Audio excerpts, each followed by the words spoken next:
Media మిత్రులందరికీ నమస్కారం. విశాఖ ఉక్కు ఆంధ్రుల హక్కు అనే నినాదంతో మనం విశాఖ ఉక్కుని మన పెద్దవాళ్ళు సాధించుకుంటాం జరిగింది.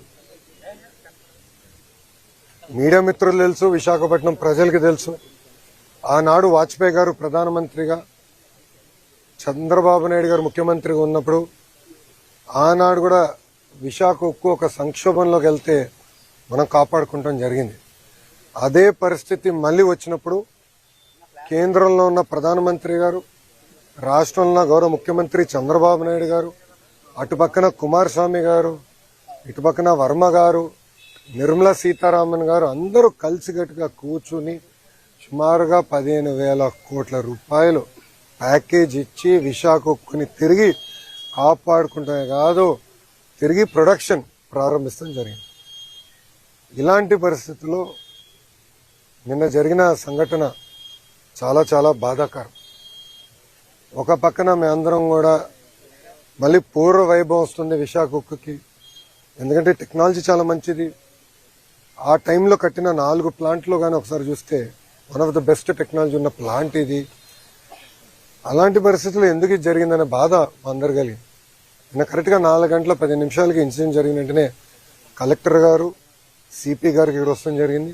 దాని తర్వాత గౌరవ హోంమంత్రి గారు, ఎంపీ గారు, మా పల్లా శ్రీనివాస్ గారు ఆయన వస్తాం జరిగింది. నిన్న తెలుసుకున్న వెంటనే రాత్రే కుమారస్వామి గారు వచ్చి సుమారుగా పొద్దున్న 2 వరకు మొత్తం చూసి తిరిగి ఆయన వెళ్తాం జరిగింది. వర్మ గారు కూడా ఇక్కడికి వస్తాం జరిగింది. గన్నబాబు గారు వస్తాం జరిగింది.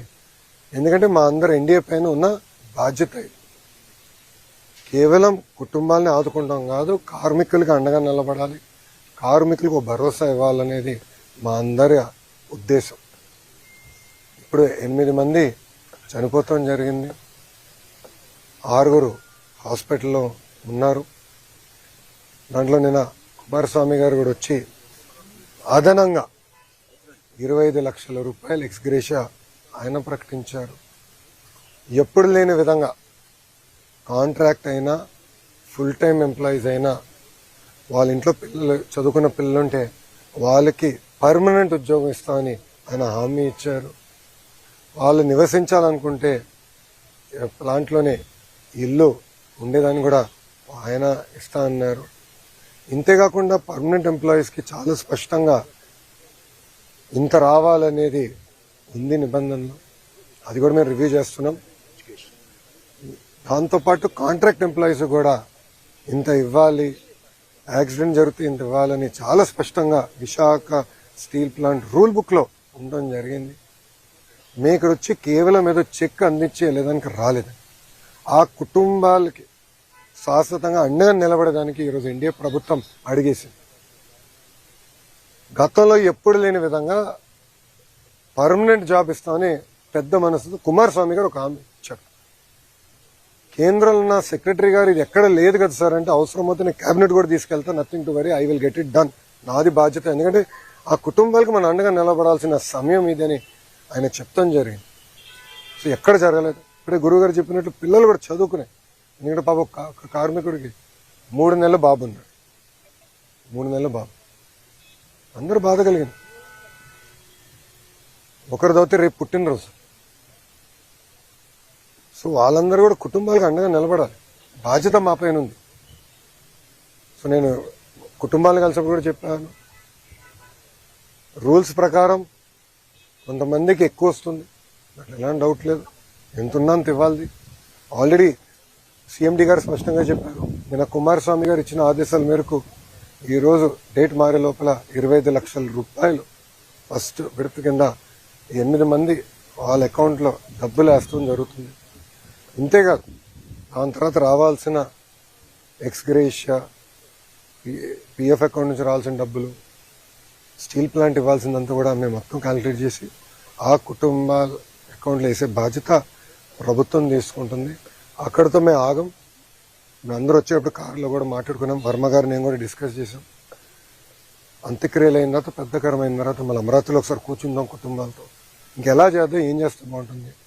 వాళ్ళు కేవలం సొంత కాళ్ళపై నిలబడతాం కాదు, ఆ పిల్లల్ని చూసుకోవాల్సిన బాధ్యత ఎన్డీఏ ప్రభుత్వం పైన ఉంది. గతంలో ఎట్లయితే విశాఖ ఉక్కుని కలిసికట్టుగా ఎన్డీఏ కాపాడిందో అదేవిధంగా కార్మికులకి మేము అండగా నిలబడతాం, ఆ కుటుంబాలకి మేము అండగా నిలబడతాం. ఇంతేకాదు నిన్న కుమారస్వామి గారు ఒక ఆదేశాలు కూడా జారీ చేశారు. 3 సీనియర్ మెంబర్స్తో కమిటీ వేసి వాళ్ళు ఇప్పుడు సుమారుగా 4-5 వాళ్ళు వస్తున్నారు. కమిటీ మొత్తం రివ్యూ చేస్తారు, డేటా అంతా చూసుకుంటారు. ఆ టైంలో 2nd, 3rd, 4th ఎక్కడైతే యాక్సిడెంట్ జరిగిందో అక్కడ ఉన్న కార్మికులతో కలుస్తారు. వాళ్ళది కూడా ఏం జరిగింది ఏంటని తెలుసుకుంటారు. ఇది కింద నుంచి కారింది కాదు, ఏంటిదో లాగితే సరే ఫినిష్డ్ ప్రోడక్ట్ బయటకు వచ్చింది కాదు, పైనుంచి పొంగుతాం కూడా కాదు, కక్కింది. పొంగినది వేరే రకంగా అనుకోవచ్చు, కానీ కక్కింది. ఎందుకు జరిగింది, ఎక్కడ జరిగింది, ఎందుకు ఇక్కడ జరిగింది, దీని వెనకాల ఏంటి మొత్తం మనం క్షుణ్ణంగా పరిశీలించాల్సిన బాధ్యత అటు స్టీల్ ఇండస్ట్రీ పైన ఉంది, రాష్ట్ర ప్రభుత్వం పైన ఉంది. తప్పనిసరిగా నివేదిక వచ్చిన తర్వాత ఏం చర్యలు తీసుకోవాలో ప్రభుత్వం తీసుకుంటుంది. కానీ ఈరోజు యాక్సిడెంట్లో దెబ్బలు తగిలిన కార్మికుడిని హాస్పిటల్లో కలిశారు. ఆయన పేరు శ్రీనివాస్. ఆయన కలుస్తుంటే ఆయన ఒక మాట అన్నాడు, అయ్యా మాకు దెబ్బలు తగిలినాయి, మీరు వచ్చారు పెద్ద మనసుతో మాకు అండగా నిలబడతాన్నారు, కానీ విశాఖ ఉక్కుని మీరు కాపాడండి. మీరు ఉక్కుతో అండగా ఉండండి, ఈ ఫ్యాక్టరీతో అండగా ఉండండి, ఉక్కు ఫ్యాక్టరీతో అండగా ఉండండి. ఇది కేవలం మా కుటుంబాలే కాదు, లక్షలాది కుటుంబాలు గాజువాక విశాఖపట్నంలో దీనిపైన ఆధారపడి ఉన్నాయి. చూసుకోవాల్సిన బాధ్యత మీదని ఆయన చెప్పారు. ఇన్ఫాక్ట్ ఆయన చెప్పినప్పుడు నేను అనుకుంటే ఆయన గురించి, ఆయన కుటుంబం గురించి మాట్లాడుతున్నాడేమో అనుకున్నా. వర్మ గారు కరెక్ట్ చేశారు, లేదు బాబు విశాఖ ఉక్కు గురించి ఆయన మాట్లాడుతున్నాడు అని. అంటే ఎంత పెద్ద మనసుతో కార్మికులకి ఎంత ఎమోషనల్ అటాచ్మెంట్ ఉందో నిజంగానే నేను ఈరోజు తెలుసుకుంటాం జరిగింది. ఇంతేకాదు ఉత్తరాంధ్రలో పెద్ద ఎత్తున పెట్టుబడులు వస్తున్నాయి, మీ అందరూ తెలిసిన విషయమే. డేటా సెంటర్లు అవ్వచ్చు, ఐటీ అవ్వచ్చు, హెవీ ఇండస్ట్రీలు కూడా పెద్ద ఎత్తున మిగతా ఉక్కు ఫ్యాక్టరీలు వస్తున్నాయి. ఇంకా కొన్ని అనౌన్స్మెంట్ త్వరలో రాబోతున్నాయి. ఇవన్నీ వచ్చినప్పుడు స్కిల్ డెవలప్మెంట్ అనేది చాలా చాలా అవసరం. ప్రధానమంత్రి గారు కూడా చాలా స్పష్టంగా ఐటీఐస్కి సుమారుగా 60,000 కోట్ల రూపాయలతో స్కిల్ డెవలప్మెంట్కి ప్రత్యేక శ్రద్ధ పెట్టారు, ప్యాకేజ్ ఇచ్చారు.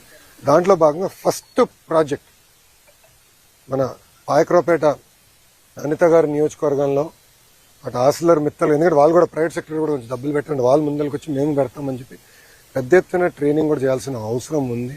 అటు ఫార్మా అవ్వచ్చు, స్టీల్ అవ్వచ్చు, మిగతా మ్యానుఫ్యాక్చరింగ్ సెక్టర్స్ అవ్వచ్చు, ట్రైనింగ్ అనేది చాలా చాలా అవసరం.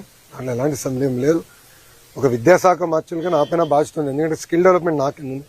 ట్రైనింగ్, రీట్రైనింగ్, నిరంతరం ట్రైనింగ్ చేయాల్సిన బాధ్యత మా పైన ఉంది. అది కూడా ప్రభుత్వం చాలా సీరియస్గా తీసుకుంటుందని ప్రజలందరూ కూడా తెలియజేస్తూ, ఇప్పుడు మీడియా మిత్రులకి ప్రశ్న ఉంటే సమాధానం చెప్పడానికి నేను సిద్ధంగా. కార్మికుల కన్నా తక్కువ ఉన్నారు, కాంట్రాక్ట్ కార్మికులు కూడా తొలగించారు, పర్మనెంట్ కార్మికులు కూడా